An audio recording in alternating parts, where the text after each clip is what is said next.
시편 6편 개역개정입니다. 여호와여, 주의 분노로 나를 책망하지 마시오며 주의 진노로 나를 징계하지 마옵소서. 여호와여, 내가 수척하였사오니 내게 은혜를 베푸소서. 여호와여, 나의 뼈가 떨려오니 나를 고치소서. 나의 영혼도 매우 떨리나이다. 여호와여, 어느 때까지니이까? 여호와여, 돌아와 나의 영혼을 건지시며 주의 사랑으로 나를 구원하소서. 사망 중에서는 주를 기억하는 일이 없사오니 소홀에서 주께 감사할 자 누구리이까? 내가 탄식함으로 피곤하여 밤마다 눈물로 내 침상을 띄우며 내 요를 적시나이다. 내 눈이 근심으로 말미암아 쇠하며 내 모든 대적으로 말미암아 어두워졌나이다. 악을 행하는 너희는 다 나를 떠나라. 여호와께서 내 울음소리를 들으셨도다. 여호와께서 내 간구를 들으셨으며 여호와께서 내 기도를 받으시리로다. 내 모든 원수들이 부끄러움을 당하고 심히 떨며 갑자기 부끄러워 물러가리로다. 아멘. 메시지 성경입니다. 하나님, 이제 나를 그만 혼내소서. 부디 그만 벌하소서. 주님의 그 보살핌 몹시도 그리오니 이제 나를 다정히 맞아주소서. 뼈와 영혼까지 두들겨 맞아 얼룩덜룩 멍든 내 모습 보이지 않으십니까? 하나님, 언제까지 보고만 있으시렵니까? 하나님, 이제 나서서 이 싸움을 끝장내 주소서. 나를 조금이라도 아끼신다면 이 궁지에서 건져 주소서. 내가 죽어 죽게 좋을 게 뭐겠습니까? 무덤에 묻혀서는 주님의 찬양대에서 노래할 수 없습니다. 나는 지쳤습니다. 너무나 지쳤습니다. 40일 밤낮을 침대가 내 눈물 홍수 위를 떠다녔습니다. 매트리스가 눈물에 흠뻑 젖어 눅눅해졌고 내 눈은 검게 움푹 파였습니다. 눈이 멀다시피 하여 더듬거리며 다닙니다. 썩 꺼져라 마귀의 졸개들아. 마침내 하나님께서 내 흐느끼는 소리 들으셨다. 내 간구를 모두 들으시고 내 기도에 응답해 주셨다. 겁쟁이들, 원수들이 물러간다. 굴욕을 당하고는 꽁무니를 빼는구나. 아멘. 다윗은 삶에서 일어나는 모든 것을 다 하나님과 연관시켰습니다. 그러니까 자기의 자랑도 하나님의 영광이 되고 자기의 수치도 하나님의 벌이 됩니다. 그게 신앙인의 자세죠. 신앙인이라고 하는 것은 믿는 구석이 있다는 거죠. 오늘날은 하도 인간이 교활해져서 자기를 믿도록 자꾸만 부추기는데 성경은 하나님을 믿으라 이렇게 말씀하시는 하나님 말씀이죠. 그랬을 때 시편 6편에서 우리가 두 가지를 기억해야 되겠습니다. 첫 번째는 삶에 대해서 좀 더 솔직해지자. 괜찮다, 좋은 게 좋다. 그리고 뒤로 가서 끙끙 앓지 말고 좋은 건 좋다. 아픈 건 아프다.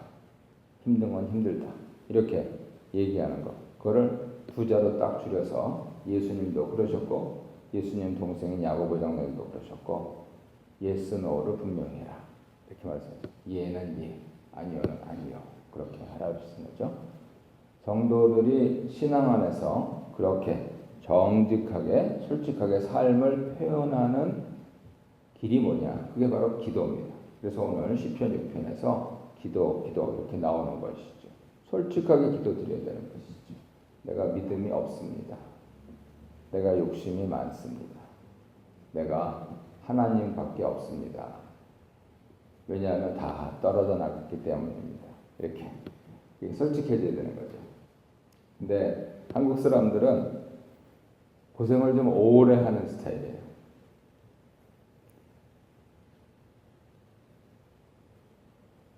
왜 그럴까? 이렇게 곰곰 생각을 해보니까 저도 이제 한국에서 목표하던 것까지 다 하면 30년째 이렇게 하는데 그 참 이해가 안 됐어요.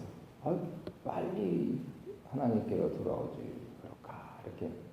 근데 현재 내린 결론은 이게 유교 때문이다. 체면 때문이라고 할거예요. 그동안 내가 말해놨던 거, 내가 이렇게 무슨 체한 거, 그거 빨리 내려놔야 됩니다. 하나님 앞에서, 공중 앞에서 내려놓기는 참 힘들죠. 그러니까 우리가 기도를 하는 백성인 게 얼마나 장점인지 몰라요. 하나님 앞에서 빨리 내려놔야 됩니다. 근데 한국 사람들은 그 체면을 하나님 앞에서 차리려고. 그래서 아주 재미난 그러한 기도가 있는데, 제가 최근에 새로 교회 오신 분한테 들었는데, 아주 집안에 식구들은 교회 가라 그러고 교회를 안 가시던 아버지가 어떻게 이제 명절에 그렇게 모여 있는데 당신이 기도를 하겠다고 그렇게 하셔가지고 가족들이 깜짝 놀랐답니다. 그래서 다 이제 머리를 조아리고 있으니까 아버지가 한번 하시더니, 하나님 속상하시죠? 그리고 끝내시더래요. 근데 이게 체면 안 차리는 겁니다. 이제 당신도 그 하나님 앞에서 그 정직해져. 차라리 불신자, 초신자는 그러는데 우리 기신자들, 열심히 믿은 사람들, 이런 사람들은 의외로 체면을 차려요. 다윗은 지금 체면 안 차립니다. 그리고 두 번째는 우리가 이렇게 기도를 솔직하게 드릴 수 있는 이유는 모든 것의 시작과 모든 것의 해결이 하나님께 있다는 믿음 때문에 그렇습니다. 그러니까 나한테 좋은 일이 오면 이거 하나님께서 복 주셨구나. 나한테 안 좋은 일이 오면 이게 하나님께서 나를 테스트하시나, 혹은 마귀가 유혹을 하나, 이렇게 생각을 하는 거죠. 믿는 사람들은. 그러니까 좋은 일이 생겨도 뭐 떠버리고 자랑할 것도 없는 거고, 나쁜 일이 생기면은 바로 기도로 가서 하나님께 떠버리는 겁니다. 그래서 떠버리는 인생입니다. 하지만 사람들한테는 그걸 반대로 하면 곤란해진다는 거죠. 체면을 차리면 그걸 반대로 해버려요. 모든 것이 시작이며 모든 것의 해결은 하나님께 있다. 그러면은 좋은 일이 있을 때 더욱더 진중하게 하나님께 영광을 돌리고, 안 좋은 일이 있을 때는 겸손하게 고요하게 하나님께 기도를 드리고, 그것이 인생을 승리하며 산다. 이 다윗이 그 인생을 보여주는 것이죠. 옛날에는 오래 사셨어요. 70세. 그렇게 장수하시고 또 왕으로 사시고 여러 가지 참 우여곡절을 많이 겪으셨지만 그래도 하나님이 뭐라 그러셨느냐? 내 친구다. 이렇게 하셨습니다. 우리 아침에 원건 각지에서 오셔서 하나님께 기도드리시는 분들이 인간적으로 우리가 사업이 그럴 수도 있고 가족이 그럴 수도 있고 심지어 교회가 그럴 수도 있지만은 내 영혼이 하나님 앞에서 너는 내 친구다. 이렇게 음성을 들으시고 위로를 받으시고 그런 가운데서 하나님께서 주시는 그런 만복을 누리시는 오늘 복된 하루가 되시기를 주님 이름으로 축복합니다. 1절 3절입니다. 시인은 여호와 앞에 나오자마자 주의 분노로 자신을 책망하지 마시라 호소합니다. 자신에게 닥친 고통이 주의 분노로 인한 책망이여 징계라고 여깁니다. 닥친 고난을 견디는 것도 힘들지만 하나님이 그에게 진노하셔서 징계하신다는 사실, 그것이 시인에게 무척 고통스러웠습니다. 기도의 첫 마디가 분노로 책망하지 말아달라는 것입니다. 시인은 삶의 모든 경험을 하나님에 대한 경험으로 받아들이고 있습니다. 그 가운데 시인은 여호와는 죄를 물으시지만 또 한편 죄를 용서하시는 분이고 책망하시지만 또한 고쳐주시는 분임을 알고 있습니다. 소망은 오직 여호와께 있습니다.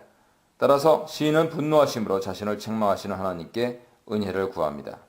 1절에 부정적인 요청에서 2절에 은혜를 베푸시고 고쳐주시라는 긍정적인 간구로 바뀝니다. 수척했다, 뼈가 떨리다, 고쳐주소서라는 표현을 인해서 시인이 죽을 병에 걸린 것으로 보이기도 합니다. 수척하다는 식물이 시들고 말라가는 것을 표현할 때 사용하고요. 정신적으로 영적으로 몹시 고통스러워 몸이 말라가고 생기를 잃어가는 것을 말합니다. 뼈는 몸 안에 깊이 있고 몸을 지탱해주는 부분으로서 인간 자신을 나타냅니다. 뼈가 떨린다는 것은 삶 전체에 영향을 끼치고 있는 고통의 강도와 깊이를 표현합니다. 삶 전체가 흔들리고 있다는 뜻이죠. 고대 세계에서는 죄와 병 사이에 직접적인 연관을 유추해서 해석하기를 즐겨했습니다. 신체뿐 아니라 영적으로도 위축되어서 고통스러워하는 시인은 몸과 마음이 온통 고통과 두려움에 사로잡혀 여호와여 어느 때까지니까 라고 묻습니다. 여호와 하나님은 죄를 추궁하시지만 반드시 용서하시고 은혜를 베푸실 것이라는 믿음 가운데 자신을 고통과 두려움에서 구원하실 분은 오직 여호와 한 분뿐이라는 믿음 가운데 간구하고 있습니다. 평행법을 통해서 의미를 강조하면서 분명하게 해주기를 분노와 진노, 책망하다, 징계하다, 수척하다, 뼈가 떨리다, 영혼이 떨리다, 은혜를 베푸소서, 고치소서 하면서 강조법을 사용하고 있습니다. 4절 5절입니다. 하나님만이 유일한 소망이라는 믿음으로 시인은 구원을 간구합니다. 4절에서 시인은 여호와께 돌아오시라고 간구합니다. 돌아오다는 행동이나 방향을 바꾸는 것입니다. 돌아오시라는 것은 하나님이 멀리 떠나 계셔서 돌아오시라 하는 의미라기보다는 징계와 책망을 그치시고 주의 구원 역사를 일으켜 주시라는 의미입니다. 시인은 징계와 책망을 그치시고 그를 구원하시는 것은 오직 주의 언약 백성에게 베푸시는 주의 사랑, 헤세드로서만 가능하다는 것을 알고 있습니다. 시인은 주의 사랑으로 구원해달라고 기도합니다. 구원의 유일한 근거는 하나님 사랑입니다. 하나님 사랑 외에는 다른 어떤 것도 구원받을 수 있는 근거가 되지 못합니다. 시인은 죽음이 임박했음을 느끼며 몹시 고통스럽고 두려워하면서 살아서 주님을 찬양할 수 있게 해달라고 간구합니다. 인간이 하나님과 관계를 맺음에 있어서 가장 중요한 시기가 바로 현재의 삶이라는 것을 강조합니다. 주를 기억한다는 것은 주를 찬양한다 하는 그러한 뜻입니다. 이 의문문은 살아있다면 여전히 주를 찬양할 시간을 갖게 된다 하는 의미를 함축하고 있습니다. 죽음의 위협을 느끼는 시인은 두려움과 고통 속에서 주께 생명을 구원해 주시기를 간청합니다. 여기서도 평행법이 분명하게 드러납니다. 돌아와 건지소서 구원하소서. 사망 중에서 수월해서 기억하다 감사하다 등등입니다. 6절 7절입니다. 고통과 탄식으로 인해 몹시 지치고 기력이 쇠한 시인은 밤에도 자지 못하고 끊임없이 눈물을 흘리며 탄식합니다. 얼마나 슬픔에 쌓여 통곡하고 많은 눈물을 흘렸는지 그 흘린 눈물의 침상이 떠다니고 요가 다 젖었다 하는 과장법을 사용합니다. 7절은 깊은 근심과 통곡으로 인해 눈이 상하고 대적으로 인해 시력을 잃어간다 볼 수도 있겠지만 그의 육체적, 정신적, 영적 능력들이 모두 쇠해간다 하는 의미로 볼 수도 있습니다. 근심, 카스라는 단어는 화, 분노라는 의미가 있는데요. 근심으로 말미암아 그리고 모든 대적으로 말미암아 하는 것이 평행되는 것을 볼 때 시인이 병들었다 하는 의미보다는 대적으로 인한 고통을 병든 것에 운유적인 표현을 사용해서 말한 것임을 함축하고 있습니다. 이 단락에서 역시 평행법이 나타납니다. 내 침상을 띄우며 내 요를 적시며 근심으로 말미암아 대적으로 말미암아 쇠하며 어두워졌나이다 등등입니다. 8절 10절입니다. 8절부터는 고통스러운 탄식이 확신의 선언으로 바뀌면서 갑자기 분위기와 어조가 달라집니다. 시인이 기도 중에 여호와 하나님을 만나고 그 사랑을 확신합니다. 그 사랑과 은혜로 그를 대적들에게서 구원하실 것을 확신하게 된 것이죠. 하나님은 울며 애통하는 심령을 불쌍히 여기시고 버리지 않으십니다. 이제 시인은 여호와의 응답을 얻고 구원의 확신을 가지고 악을 행하는 대적들에게 다 나를 떠나가라. 여호와께서 내 울음소리를 들으셨다고 외칩니다. 들으셨다는 완료형이고 받으시려다는 미완료형입니다. 평행을 이루는 이 두 동사는 같은 행동을 말하니까 완료형은 하나님이 간구를 들으신 것에 대한 확신의 표현이라고 볼 수 있습니다. 시인은 자랑스럽게 그리고 당당하게 반복해서 하나님이 내 기도를 들으셨다 선포합니다. 이 선포에는 시인의 기쁨과 감사가 배어 있습니다. 자신의 구원에 대한 선포에 연이어 악한 원수에 대한 심판을 선언합니다. 시인은 모든 원수들이 부끄러움을 당하고 그들의 악행에 대해 심판받고 멸망당할 것에 대한 확신을 선언합니다. 기도를 시작했을 때 시인은 몹시 두려워하고 떨었습니다. 이제 완전히 역전되어서 시인의 원수들이 심히 떨게 되었음을 말합니다. 4절에서 시인은 여호와께 돌아오시라고 말했는데 이제는 시인의 원수들이 물러가게 되었습니다. 원수와 시인의 대결 구도에서 시인이 하나님께 나아감으로 인해서 원수와 하나님의 대결 구도로 바뀌는 것을 볼 수가 있습니다. 기도가 이것이죠. 이 구도 속에서 시인은 구원을 확신하며 여호와께 피하는 모든 자는 주의 보호를 받고 기뻐하게 될 것을 보여줍니다. 또한 여호와께 피하는 자가 진정 행복한 자인 것을 드러내줍니다. 이 단락에서도 시인의 구원과 악인의 심판에 대한 확신을 평행법으로 나타냅니다. 내 울음소리를 들으셨도다. 내 간구를 들으셨으며 내 기도를 받으시리로다. 부끄러움을 당하고 떨며 부끄러워 물러가리로다.